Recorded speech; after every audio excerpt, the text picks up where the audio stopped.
All right, let's dive into something that's been making waves in political circles lately, the confirmation of Todd Blanche as Attorney General. Now, on the surface, this might seem like just another political appointment, but personally, I think there's a lot more going on here than meets the eye.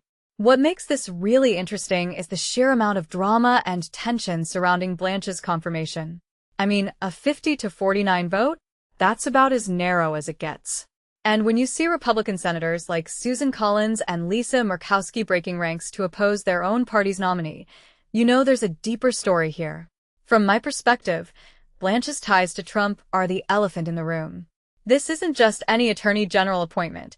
It's Trump's former personal lawyer stepping into the nation's top law enforcement role.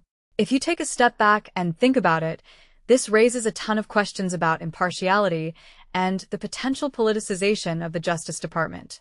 Murkowski's concern about Blanche's ability to check the worst impulses of this administration? That's not just a throwaway line. It's a serious red flag. What this really suggests is that even within the Republican Party, there's unease about how closely aligned Blanche might be with Trump's agenda. Now, let's talk about that $1.8 billion anti-weaponization fund. On paper, it sounds like a noble idea, compensating people who claim government persecution. But here's where it gets messy. Critics, including Murkowski, feared it could end up rewarding individuals involved in the January 6th Capitol riot. Personally, I think this is where things get really murky. If you're setting up a fund that could potentially legitimize or even incentivize political violence, that's a line you don't cross lightly. Blanche's pledge to walk it back during the hearings was a smart move politically, but here's the thing. Is that promise legally binding? Could Trump just revive a similar scheme down the line? These are questions that aren't getting nearly enough attention. One thing that immediately stands out is Senator Bill Cassidy's role in all this. Cassidy, who voted to convict Trump during his second impeachment, ended up casting the deciding vote in Blanche's favor. What many people don't realize is that Cassidy's relationship with Trump has been, well, complicated. Trump basically forced Cassidy into retirement by backing a primary challenger against him. So, why would Cassidy vote for Blanche? In his own words, he believed Blanche was the best option Trump would put forward.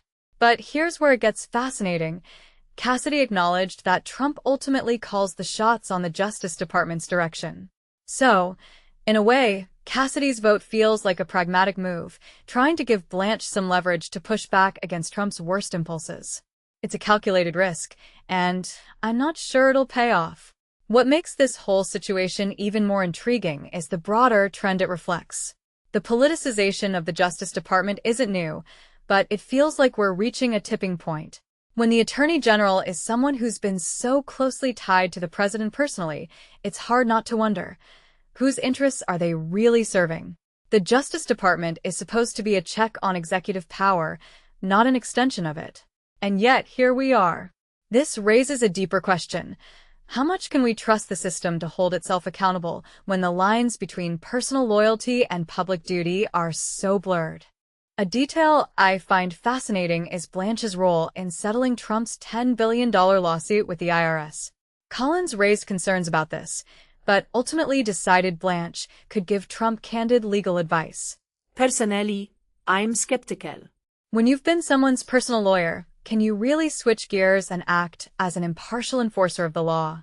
It's a tough sell. And let's not forget, Blanche was already Deputy Attorney General before stepping into this role. So, this isn't just a political outsider coming in, it's someone who's been part of the system, now being elevated to its highest position.